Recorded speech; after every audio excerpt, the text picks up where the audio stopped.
स्वागत छ तपाईहरु सम्पूर्णलाई मेरो युट्युब च्यानल पञ्चपुरी टेकमा। म हुँ यादव पौडेल। तपाईहरुलाई म आज तपाईहरुले विद्यालयको ETDS कसरी गर्ने, विद्यालयका टिचरहरुको नाममा तपाईहरुले बैंकमा जम्मा गरेको भाउचरलाई TDS बापतको 1% कट्टा हुन आउने रकम तपाईहरुले बैंकमा ETDS कसरी गर्ने भन्ने भिडियो खोजिरहनु भएको छ भने तपाईहरुको लागि यो भिडियो एकदमै महत्त्वपूर्ण हुनेछ साथीहरु। त्यसैले भिडियोलाई सुरुदेखि अन्तिमसम्म हेर्नु होला र यदि तपाईहरु च्यानलमा नयाँ हुनुहुन्छ भने मेरो च्यानललाई सब्स्क्राइब गरेर नजिकै रहेको नोटिफिकेसनलाई अन गर्न नबिर्सनु होला। र भिडियो हेरिसकेपछि भिडियो कस्तो लाग्छ, तपाईहरुलाई यो भिडियोले तपाईहरुले खोजेको समस्या समाधान भयो कि भएन एउटा कमेन्ट पनि छोड्न नबिर्सनु होला। भन्दै साथीहरु, म तपाईहरुलाई आज कसरी ETDS गर्ने, यसको प्रोसेसहरु के हुन्छ, कुन स्टेप पूरा गर्नुपर्ने हुन्छ, त्यो सम्पूर्ण जानकारी यो भिडियो मार्फत दिनेछु। त्यसैले तपाईहरु पनि भिडियो हेर्दै गर्नु होला र तपाईहरुले चाहिँ आफै ETDS गर्नु होला। त्यसको लागि सर्वप्रथम तपाईहरुको ल्यापटपमा भएको क्रोम ब्राउजरलाई ओपन गर्नु होला। क्रोम ब्राउजर यसरी ओपन गरिसकेपछि यहाँनिर IRD भनेर यसरी सर्च गर्नुभयो भने फर्स्टमै IRD को चाहिँ वेबसाइट आउँछ, irdgov.np भनेर। यसमा क्लिक गर्नु होला।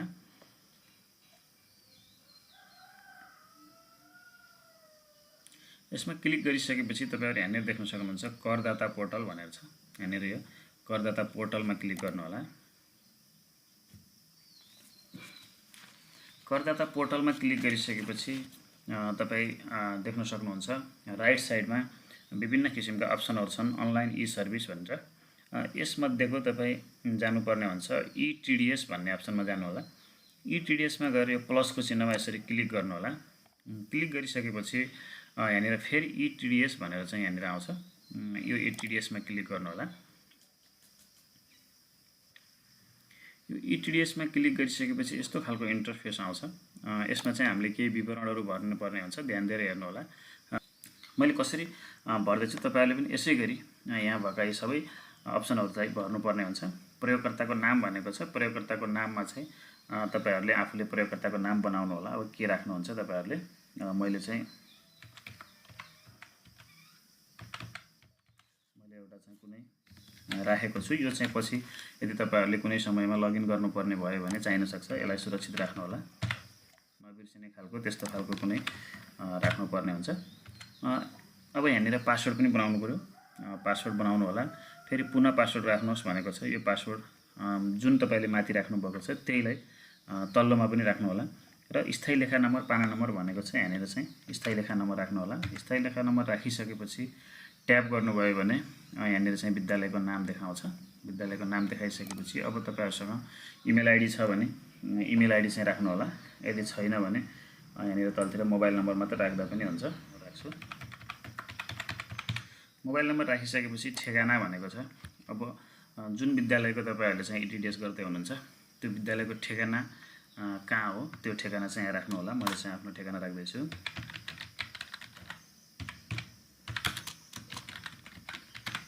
अब यति गरिसकेपछि यहाँनिर ध्यान दिनुपर्ने कुरा छ साथीहरु, भाउचर मिति भनेको छ। भाउचर मिति भनेको तपाईले बैंकमा जुन मितिमा भाउचर जम्मा गर्नुभएको छ त्यो मिति चाहिँ यहाँनिर राख्नुपर्ने हुन्छ। तपाईको भाउचरमा त्यो मिति छ, त्यो भाउचर मितिलाई हेरेर यहाँनिर चाहिँ राख्नु होला। मेरो चाहिँ 2081 3 महिना 19 गते चाहिँ यो भाउचर जम्मा भएको छ। मैले यो मितिलाई राखेर यहाँनिर गर्दै छु। अनि अब यसमा चाहिँ तपाईहरुले TDS कलेक्सन अन्तराल भनेको छ। अब यो तपाईले जस्तो पहिलो किस्तामा TDS गर्दै हुनुहुन्छ अथवा दोस्रो किस्तामा गर्दै हुनुहुन्छ अथवा तेस्रो किस्तामा गर्दै हुनुहुन्छ, कुन समयदेखि कुन समयसम्मको TDS तपाईहरुले चाहिँ अब राख्दै हुनुहुन्छ त्यो चाहिँ भनेको हो।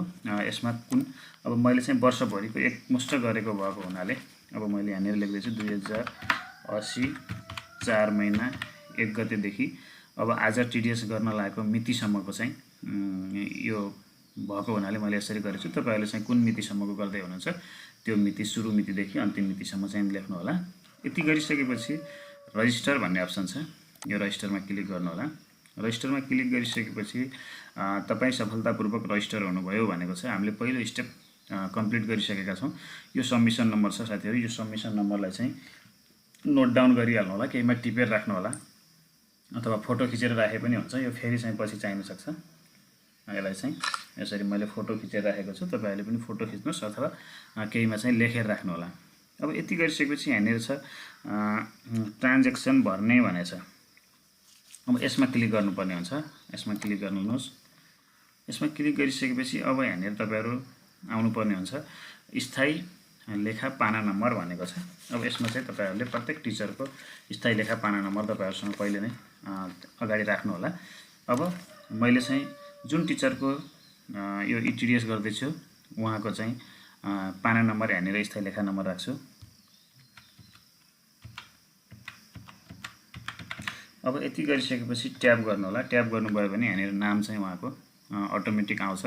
पाना नम्बर यदि तपाईको मिल्यो भने, सही छ भने त्यो सही भएको नभएको तपाईहरुले चाहिँ चेक गर्नु होला। अनि त्यसपछि भुक्तानी मिति भनेको छ। भुक्तानी मिति भनेको तपाईहरुले बैंकमा भाउचर जम्मा गरेको समय हो। कुन मितिमा तपाईहरुले बैंकमा भाउचर जम्मा गर्नुभएको छ त्यो मितिलाई चाहिँ यहाँनिर राख्नुपर्ने हुन्छ। 2081 3 महिना 19 गते चाहिँ मैले भाउचर जम्मा गरेको छु। अब त्यसपछि ध्यान दिनु होला साथीहरु, भुक्तानी रकम भनेको छ। यो भुक्तानी रकम भनेको तपाईहरुले चाहिँ वर्षभरिमा उहाँले कति भुक्तानी रकम लिनुभयो र त्यो रकमको 1% चाहिँ हामीले यतापट्टि TDS रकममा राख्नुपर्ने हुन्छ। यदि तपाईहरुले चाहिँ जुन टोटल रकम यहाँनिर राख्नुपर्ने हुन्छ भने टोटल रकमको 1% चाहिँ यहाँनिर राख्नुपर्ने हुन्छ टिचरको हकमा।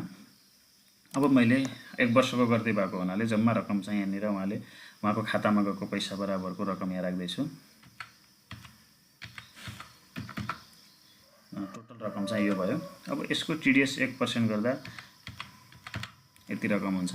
त्यसपछि TDS को किसिम भनेको छ। तपाईहरु यहाँनिर जानु होला। Social security tax base on भन्ने छ। यसमा क्लिक गर्नु होला साथीहरु। यो चाहिँ ध्यान दिनु होला। अब यति गरिसकेपछि एड गरिसकेपछि अब यहाँनिर चाहिँ उहाँको नाम एड भइसकेको छ। अब यसरी दोस्रो तेस्रो चौथो जति पनि टिचरहरु हुनुहुन्छ सम्पूर्ण टिचरहरुको विवरण भरिसकेपछि अब हामीहरुलाई चाहिँ भाउचर नम्बर चाहिने हुन्छ। त्यो भाउचर नम्बरको लागि हामीहरु चाहिँ फेरि आन्तरिक राजस्व कार्यालय विभागको वेबसाइटमा जान्छौं। वेबसाइटमा गइसकेपछि फेरि करदाता पोर्टल भन्ने छ। करदाता पोर्टलमा जानुपर्ने हुन्छ। करदाता पोर्टलमा गइसकेपछि यहाँनिर जनरल भन्ने देख्न सक्नुहुन्छ। यसमा क्लिक गर्नु होला। ट्याक्स पेयर लगइन गर्नु होला। लगइन अनि यहाँनिर फेरि तपाईहरुले देख्न सक्नुहुन्छ प्रयोगकर्ताको नाम भनेको छ। प्रयोगकर्ताको नाममा पनि त्यही विद्यालयको चाहिँ स्थायी लेखा नम्बर राख्नु होला। र पासवर्डमा चाहिँ तपाईहरुले पासवर्ड के बनाउनु भएको छ यहाँनिर चाहिँ पासवर्ड राख्नु होला। यदि बनाउनु भएको छैन भने यहाँनिर फरवर्ड पासवर्ड गर्ने अप्सन पनि छ। क्रिएट लगइन गर्ने पनि यहाँनिर चाहिँ अप्सन छ। तपाईहरुसँग यदि नभएको अवस्थामा चाहिँ यो गर्न सक्नुहुन्छ। अब यसलाई लगइन गर्नु होला। लगइन गरिसकेपछि अब यहाँनिर हामीले पेमेन्ट भाउचर भनेको हुन्छ। त्यो पेमेन्ट भाउचरमा क्लिक गर्नु होला। पेमेन्ट भाउचरमा क्लिक गरिसकेपछि पुरानो भुक्तानीको अवस्था हेर्ने भनेको छ। यहाँनिर चाहिँ क्लिक गर्नु होला। यहाँ क्लिक गरिसकेपछि यहाँनिर तपाईहरुको चाहिँ तपाईहरुले जुन भाउचर बैंकमा जम्मा गर्नुभएको छ त्यो बराबरको रकम चाहिँ यहाँनिर देखाउँछ। रकम देखाउँछ। त्यसपछि यहाँ सबै विवरण देखाउँछ। अब हामीलाई चाहिँ यो भाउचर नम्बर चाहिने हुन्छ साथीहरु। यो भाउचर नम्बरलाई चाहिँ कपी गर्नु होला। यसलाई कपी गरिसकेपछि अब फेरि हामी एक पुरानै ठाउँमा आउनुपर्ने हुन्छ। यसमा आइसकेपछि अब तपाईहरु चाहिँ भाउचर भर्ने फारम भनेको छ यहाँनिर दोस्रो नम्बरमा यहाँ गएर क्लिक गर्नु होला। यसमा क्लिक गरिसकेपछि यहाँनिर शीर्षक नम्बर भनेर चाहिँ यहाँ आउँछ। अलरेडी आउँछ। हामीले किनभने अगाडिपट्टि छानिसकेका छौं त्यो भएको हुनाले। अब यसमा त्यो भाउचर नम्बर चाहिँ यहाँनिर पेस्ट गरिदिनु होला अथवा चाहिँ यहाँ टाइप गर्नु होला।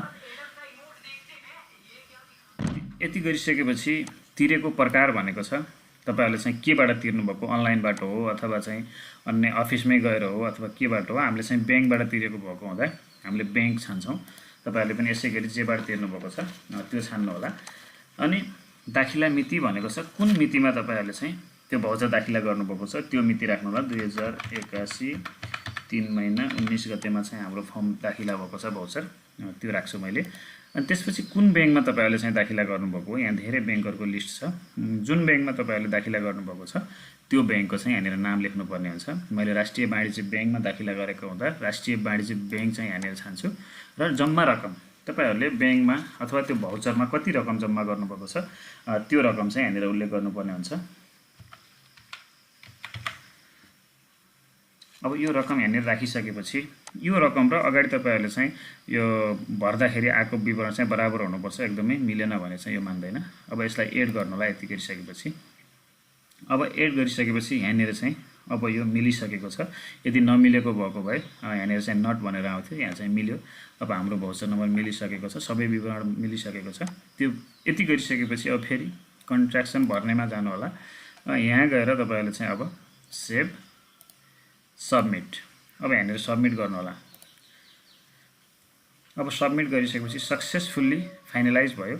अब हामीले यहाँनिर गर्नुपर्ने कामहरू सबै कम्प्लिट गरिसकेका छौँ। अब फेरि तपाईँहरू चाहिँ यसमा गएर लगइन गर्नुपर्नेलाई यहाँनिर पाना नम्बर लिनु होला। अब लगइन गर्नु पर्यो। फेरि यसमा गएर करदाता पोर्टलमा जानु होला। करदाता पोर्टलमा गइसकेपछि फेरि जनरलमा जसरी मैले अघि भाउचर नम्बर लिँदाखेरि लगइन गरेको थिएँ त्यसै गरी चाहिँ तपाईँहरूले लगइन गर्नुपर्ने हुन्छ। यो पासवर्ड राखेर यसरी लगइन गर्नु होला। अब लगइन गरिसकेपछि टिडिएस भेरिफिकेसन भनेको छ। भेरिफिकेसन चाहिँ आफैले गर्नु मिल्ने भएको हुँदा तपाईँहरूले चाहिँ आफै भेरिफिकेसन गर्न मिल्छ। त्यसको लागि अब यहाँनिर क्लिक गर्नु होला। अब अगाडि भरेको चिज सबै चाहिँ कम्प्लिट भइसकेपछि अब हामीहरू यहाँ आएर फेरि यसको सबमिसन नम्बर भन्ने छ। यहाँनिर तपाईँहरूले चाहिँ यो फर्स्टमा भरेको ठाउँमा यहाँनिर सबमिसन नम्बर हुन्छ। मैले तपाईँहरूलाई फोटो खिच्नुहोस् अथवा चाहिँ टिपेर राख्नुहोस् भनेको थिएँ पहिले नै। यो यति बेला काममा आउने भएको हुँदाखेरि मैले टिपेर राख्नुहोस् भनेको थिएँ। यदि यो पेज तपाईँहरूको चाहिँ कुनै कारणवश हट्यो भने त्यति बेला चाहिँ यो चाहिने हुन्छ। अब यसलाई चाहिँ मैले कपी गरेँ। कपी गरेर यहाँ लगेर अब यसलाई सबमिसन नम्बरलाई पेस्ट गरिदिन्छु र ट्याब गर्छु। अब भेरिफाई भन्ने छ, यति गरिसकेपछि भेरिफाईमा क्लिक गर्नु होला। अब यो सक्सेसफुल्ली भेरिफाइड भइसक्यो साथीहरू। यति गरिसकेपछि अब हामीले चाहिँ विद्यालयको टिचरहरूको नाममा हामीले प्रत्येक व्यक्तिको नाममा टिडिएस रकम पठाइसकेका छौँ। अब हामीहरू चाहिँ यहाँनिर गएर हेर्न सक्छौँ। प्रिभ्यू भन्ने छ। अब यहाँनिर चाहिँ सबै टिचरहरूको विवरण देखाउँछ, हेर्न सक्नुहुन्छ तपाईँहरू, नामसहित आएको छ। यो फाइल चाहिँ यहाँनिर तपाईँहरू देख्न सक्नुहुन्छ भेरिफाइड भनेर आयो। यदि यो भेरिफाइड भयो भने तपाईँहरूले गरेको काम चाहिँ सक्सेस भयो। यदि तपाईँहरूले मैले गरेको सम्पूर्ण प्रोसेसलाई एउटा पनि स्टेप नछुटाएर हेरेर तपाईँहरूले चाहिँ घरदेखि नै आफ्नो घरबाटै विद्यालयको तपाईँहरूको चाहिँ टिडिएस बराबरको रकम सबै सम्पूर्ण टिचरहरूको नाममा ETDS गरिदिन सक्नुहुन्छ यसरी। र साथीहरू, तपाईँहरूले यो भिडियो हेरिसकेपछि तपाईँहरूले पक्कै पनि केही कुरा जानकारी लिनुभयो होला भन्ने मैले आशा लिएको छु। यदि भिडियो तपाईँहरूलाई कस्तो लाग्यो, भिडियो यदि मन पर्यो भने भिडियोलाई सेयर, लाइक र एउटा कमेन्ट गर्न नबिर्सिनु होला। र यदि च्यानलमा चाहिँ नयाँ हुनुहुन्छ, तपाईँहरूले चाहिँ च्यानल सब्सक्राइब गर्नुभएको छैन भने यस्तै खालका भिडियोहरू हेर्नको लागि च्यानललाई सब्सक्राइब गरिदिनु होला र एउटा छोटो मिठो एउटा कमेन्ट छोडिदिनु होला भन्दै म आजको भिडियोबाट बिदा हुन्छु। नमस्कार।